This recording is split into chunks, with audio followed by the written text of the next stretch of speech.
Bienvenue dans une nouvelle série de vidéos concernant les calques. Donc nous verrons dans un premier temps présenter à quoi servent les calques. Nous verrons naturellement le gestionnaire des calques qui nous permet d'ajouter, de modifier les paramètres des différents calques de notre dessin. Nous verrons comment les utiliser, dans quel contexte, avec toutes les options de modification des calques. Donc, on peut facilement changer des objets d'un calque à un autre. Et nous verrons aussi les propriétés des objets qui sont vraiment très liées avec l'utilisation des calques. On entend par propriété des objets la couleur, le type de ligne, l'épaisseur de ligne et la transparence. Les types de lignes et leur échelle. Donc, effectivement, il existe avec AutoCAD plusieurs types de lignes disponibles. Nous verrons aussi comment ajuster l'échelle correctement de ces traits. Et nous verrons en fin de compte comment gérer la visibilité de ces différents calques-là, soit au niveau de l'espace objet ou encore le personnaliser dans les différentes présentations. Pour suivre ces vidéos, vous devez avoir besoin de la version d'AutoCAD pour Mac version 2018. C'est sur laquelle les vidéos ont été faites pour cette série-là. Naturellement, vous pouvez utiliser une version antérieure. Il se peut par contre que l'environnement de travail soit légèrement différent. Donc, vous pouvez aussi vous procurer une version éducative pour faire les exercices simultanément. Vous pouvez aussi utiliser la version LT, bien que les démonstrations soient faites avec la version complète d'AutoCAD. Et vous aurez besoin de quelques fichiers pour peut-être compléter la formation, les exercices, pardon. Et ces exercices-là sont disponibles sur notre site web, donc adcdao.com, dans la section Formation autonome AutoCAD pour Mac. Dans la première partie, nous verrons la présentation des calques ainsi que le gestionnaire des calques. À quoi servent les calques? Premièrement, la première utilité est de différencier les différents éléments d'un dessin afin de visibilité. Par exemple, pour un projet d'architecture, il est très fréquent de mettre, par exemple, les murs extérieurs sur un calque spécifique, les murs et les cloisons intérieures sur un autre, peut-être les équipements fixes comme les comptoirs, l'équipement de plomberie sur un autre calque aussi. Les textes et les codes sont souvent placés sur des calques différents, ce qui nous permet d'afficher, de varier la visibilité de certains éléments, comme si je veux avoir un dessin qui ne montre que l'enveloppe extérieure, ben c'est facile de faire afficher seulement les murs extérieurs. Aussi, le deuxième élément qui est bien important, c'est qu'habituellement, nous allons ajuster les calques en fonction des propriétés que nous voulons avoir. Donc, par exemple, les murs extérieurs peuvent avoir une certaine épaisseur de traits, on peut les appliquer d'une certaine couleur, tandis que les cloisons intérieures pourraient être d'un trait peut-être un peu plus fin, avec une couleur différente. Quand on veut montrer aussi des éléments existants, on va sûrement utiliser des traits tiretés pour les représenter. Encore là, en plaçant les éléments existants sur un calque différent, nous aurons automatiquement ces propriétés-là. Donc, c'est vraiment la meilleure façon de travailler avec les calques. Maintenant, donc, nous allons vous démontrer, donc je vais vous démontrer dans un premier temps comment créer vos calques à l'aide du gestionnaire de calques. Pour illustrer l'utilisation des calques avec AutoCAD de Mac 2018, nous allons réaliser l'exercice suivant. Celui-ci est tout simplement une petite pièce mécanique très simple. Vous retrouvez ici la vue de face et la vue de côté. Ce qui va être un peu caractéristique ici, c'est que nous allons utiliser des calques pour réaliser ce dessin-là. Et vous retrouvez dans le haut de la feuille ici la liste des calques que nous aurons besoin pour faire ce dessin-là. Ce fichier-là, PDF, est disponible dans les fichiers de ressources sur notre site web adcdao.com sur la liste, dans la section Formation autonome, Formation AutoCAD pour Mac. Donc, ici, ce dessin-ci est en pouces, donc nous allons démarrer un nouveau dessin sans gabarit en système anglo-saxon. Donc, de retour à l'écran de démarrage d'AutoCAD ici, dans la section Créer nouveau, nous choisissons acad.wt qui est le fichier à utiliser pour démarrer un dessin sans gabarit en système anglo-saxon. Nous arrivons maintenant dans l'écran principal d'AutoCAD avec un dessin vide qui s'appelle peut-être dessin 2 ou dessin 1 si vous avez, c'est le premier dessin que vous ouvrez, que vous créez durant votre session de travail. Donc ici, nous allons porter attention à la gestion calque des propriétés, mais avant cela, nous devons quand même, lorsque nous démarrons un dessin, toujours vérifier certains paramètres, entre autres les unités. Donc si je vais dans Format ici, Contrôle des unités, donc je m'assure que mes unités sont bien en pouces, et je vais utiliser aussi les longueurs de type décimal dans ce cas-ci. Il est aussi bien habituellement d'ajuster nos limites, bien que je sais que par défaut, le gabarit de départ, les limites vont être convenables pour notre exercice, mais on peut toujours les valider en allant encore dans le menu déroulant format, limite du dessin.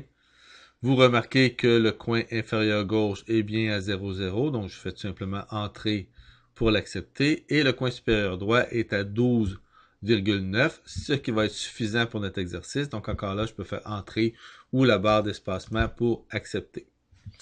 L'autre élément, j'aime bien que ma grille de travail corresponde aux limites de mon dessin.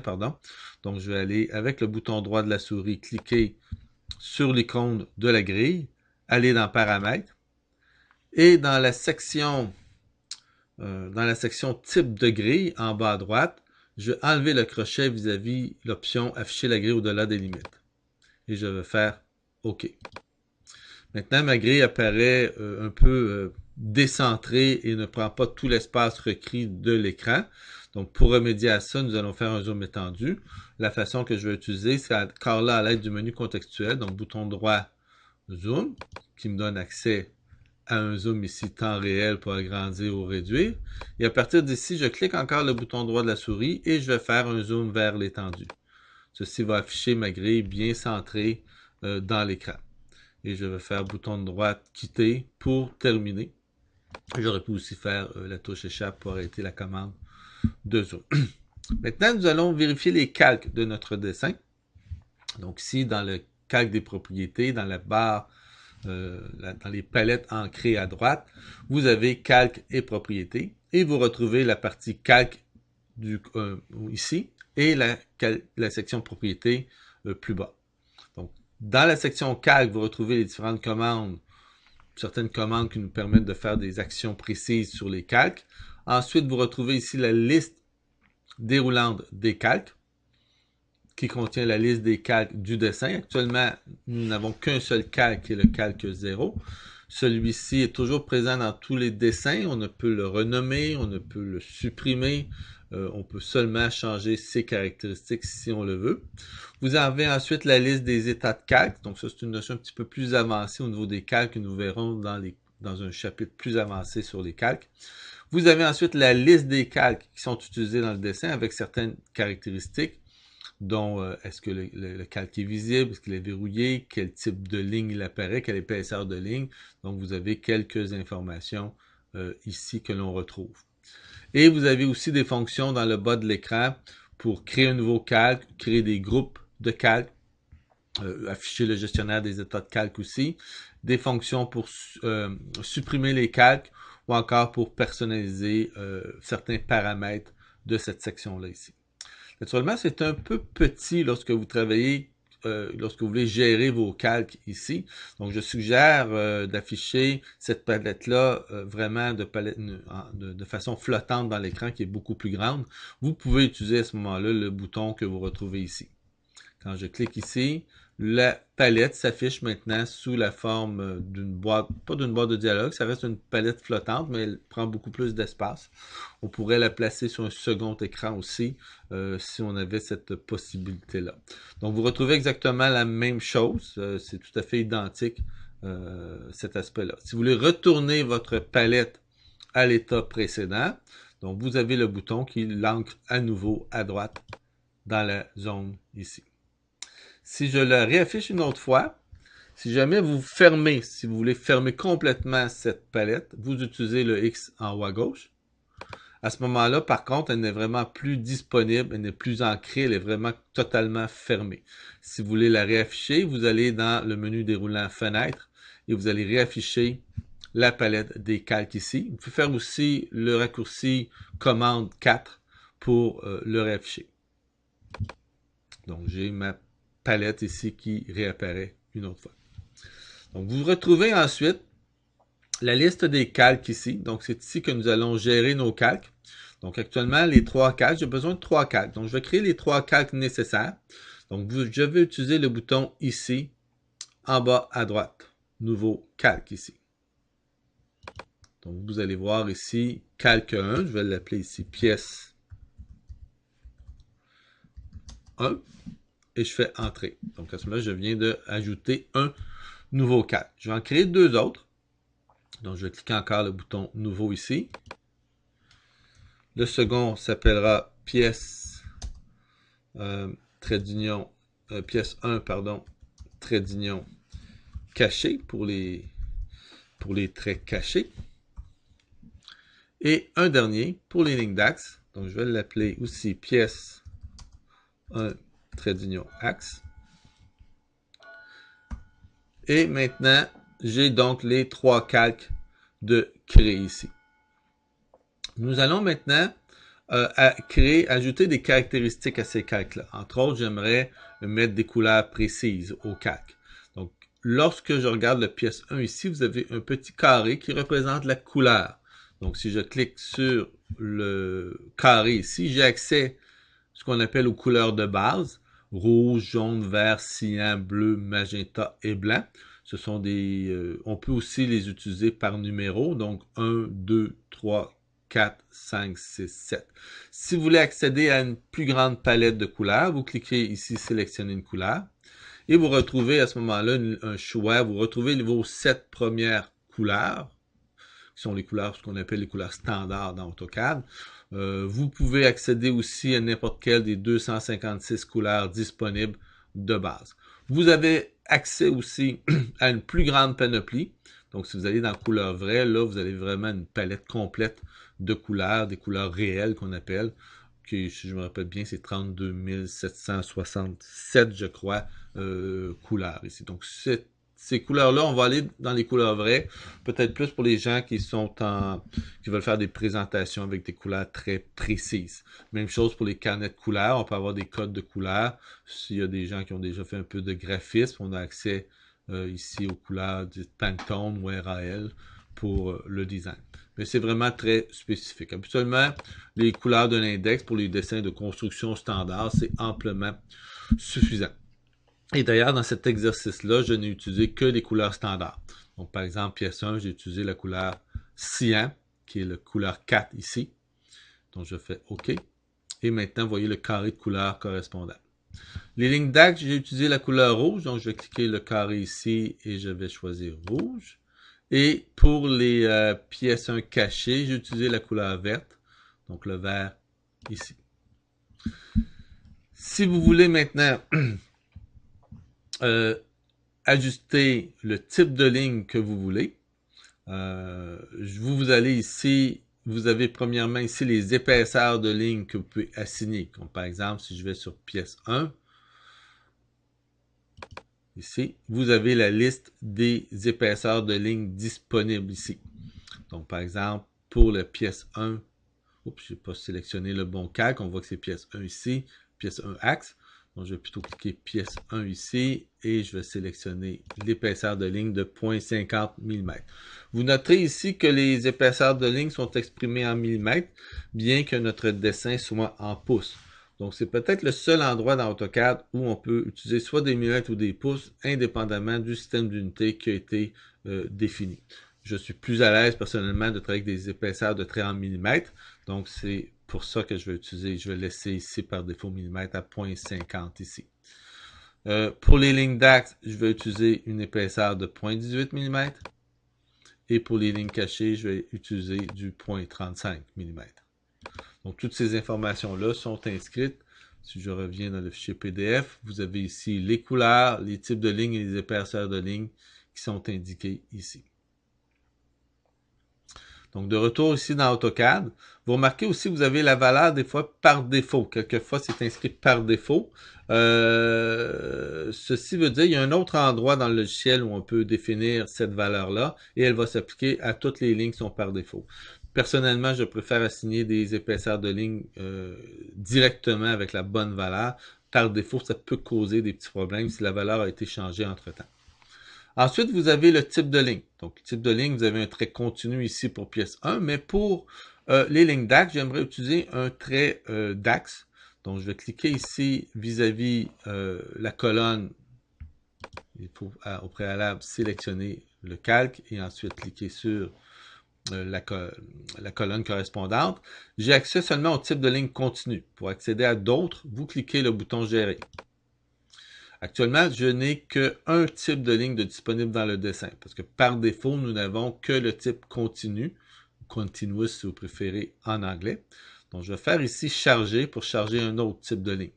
Donc ici, je vais avoir accès aux autres types de lignes. Je vais choisir axe 2. Ici, il y a un petit problème avec la version 2018, avec la version française. C'est que normalement, le calque devrait s'appeler le type de ligne axe 2. Mais pour une raison que je ne m'explique pas, c'est Center 2 qui est la traduction anglaise. Petit bug, excusez, au niveau d'AutoCAD à ce niveau-là. Je vais faire Ajouter. Donc maintenant, Center 2 va être disponible pour être utilisé avec le calque pièce 1 axe. Je le sélectionne et je fais OK. Donc maintenant, j'ai le type de ligne axe 2. Vous voyez la petite représentation avec un petit trait à l'intérieur. Pour ce qui est des pièces 1 cachées, je vais faire la même chose. Je vais aller ici cliquer dans les styles de type de ligne. Donc là, maintenant, j'ai accès à Center 2, mais là, j'ai besoin d'un type de ligne qui va s'appeler Caché 2. Donc, je vais cliquer sur Gérer. Je clique ensuite le bouton Charger. Et dans la liste, je vais retrouver Caché 2 qui est ici.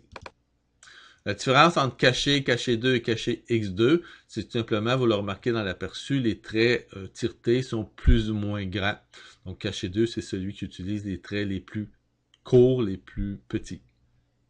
Donc j'ajoute le type de ligne au dessin et ensuite je l'assigne au calque sélectionné, soit pièce 1 cachée.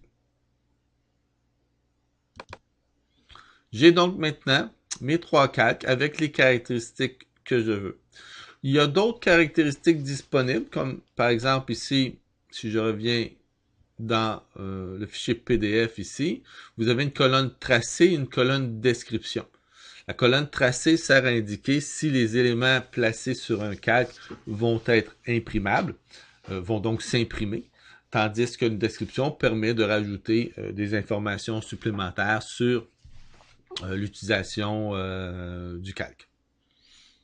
Donc, par contre, vous remarquez qu'on n'a pas ici la colonne tracée ni la colonne description disponible. Donc, si vous placez votre curseur dans l'entête de la liste et vous cliquez avec le bouton droit de la souris, vous allez voir que certaines colonnes ne sont pas nécessairement affichées. Donc, par exemple, effectivement, la colonne tracée n'est pas là. Donc, j'ai cliqué tracer, vous allez voir une nouvelle colonne représentée par une imprimante. Actuellement, tous mes cas, je vais les garder traçables, donc je n'activerai pas. Par exemple, si je voulais que tout ce que je mets sur mes lignes d'axe, par exemple, soit affiché dans le dessin, mais ne s'imprime pas, vous allez vous sélectionnez pièce 1 axe, et vis-à-vis la colonne ici, si vous cliquez, vous allez voir qu'une petite imprimante, c'est un petit peu pâle ici, mais vous voyez la petite imprimante avec une barre rouge à l'intérieur, indique que tous les éléments placés sur ce calque-là ne seront pas imprimés. Donc là, je vais l'enlever. Pour l'enlever, vous cliquez à nouveau et à ce moment-là, l'icône disparaît. Je vais faire maintenant la même chose pour la description. Donc, description ici, vous allez avoir maintenant une colonne supplémentaire qui est description, qui apparaît au début. Donc, vous cliquez ici 2 fois et vous êtes en mesure d'inscrire une description. Par exemple, ici, ce serait ligne principale. Vous pouvez aussi agrandir chacune des colonnes en plaçant votre curseur à la jonction de deux entêtes de colonne. Ici, ce serait ligne d'axe. Et enfin, ligne cachée. Donc, naturellement, la description est tout à fait optionnelle. Donc, c'est à vous à vérifier si vous jugez pertinent de rajouter une description à vos calques. Les autres colonnes qui peuvent être intéressantes, c'est naturellement la première ici qui indique la visibilité. Donc, actuellement, tous les calques sont visibles, mais nous le verrons un peu plus tard, ce que nous pouvons rendre, de cacher ou masquer certains éléments par calque en utilisant cette technique-là. Vous avez aussi la colonne gelée qui fait un peu la même chose que la commande invisible. Il y a des petites nuances entre les deux, mais c'est pas mal la même chose. Et vous avez verrouillé. Verrouillé, ce que ça fait, c'est que ça empêche de modifier des éléments placés sur un calque. Par exemple, on pourrait placer les lignes d'axe, les verrouiller, donc on est certain de ne pas les déplacer ou les modifier par erreur dans notre dessin. Les autres colonnes sont peut-être un petit peu moins importantes. Il y a la transparence qui peut être intéressante aussi, qui n'est pas nécessairement affichée. La transparence permet de faire des traits lorsque vous avez une superposition d'éléments et de voir à travers, parce que sinon, par défaut, les traits d'AutoCAD, c'est toujours opaque complètement ici. Mais bon, cet aspect-là, nous y reviendrons peut-être un petit peu plus tard ici.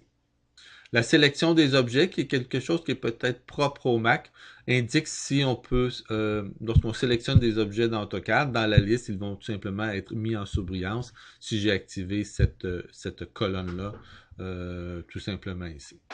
Donc, je peux l'enlever ici. Donc, vous voyez que la colonne de sélection a disparu. On peut aussi déplacer des colonnes. Si vous cliquez dans l'entête et vous déplacez une colonne, par exemple, j'aimerais que la description apparaisse plutôt, par exemple, à la fin. On peut facilement déplacer et redéplacer les éléments ici. Donc maintenant, nous avons donc créé la liste de nos calques. Donc nous verrons dans un prochain vidéo comment utiliser ces calques-là pour la réalisation de notre dessin. Mais avant de terminer, je vais replacer ma palette ancrée à droite. Donc je vais cliquer sur le bouton ici. Et je vais avoir accès à ce moment-là à ma liste des calques. Juste un petit détail, vous remarquez que la colonne, entre autres, description n'est pas là, parce que l'affichage ici peut être différent de celui de la barre principale, mais vous pouvez toujours cliquer à droite ici, dans l'entête de la liste, et décider quelle colonne vous voulez voir affichée à cet endroit-là. Donc là, je vais faire échappe, je ne veux pas faire aucune modification. Donc, avant de terminer, bien important d'enregistrer notre dessin. D'ailleurs, j'aurais dû le faire dès le départ. Donc, je vais faire tout simplement ici, cliquer sur la disquette, étant donné que je n'ai pas encore enregistré une fois. Je vais l'enregistrer dans Document, dans le dossier qui s'appelle AutoCAD 2017 pas à pas. Je vais l'enregistrer directement là. Le nom que je vais lui donner, je vais utiliser le nom qui est inscrit en bas à droite ici, soit AC1701, exercice trait d'union 501, trait d'union 1. Donc, je vais simplement le réinscrire ici. Donc, AC1701, trait d'union EXERC, trait d'union 501, trait d'union 1. Et je vais faire enregistrer. Donc, mon dessin apparaît ici, le numéro apparaît ici. Il apparaît aussi en haut complètement. Donc, maintenant, mes calques sont prêts à être utilisés. Donc, nous verrons aux prochaines vidéos. Nous reprendrons donc à partir d'ici.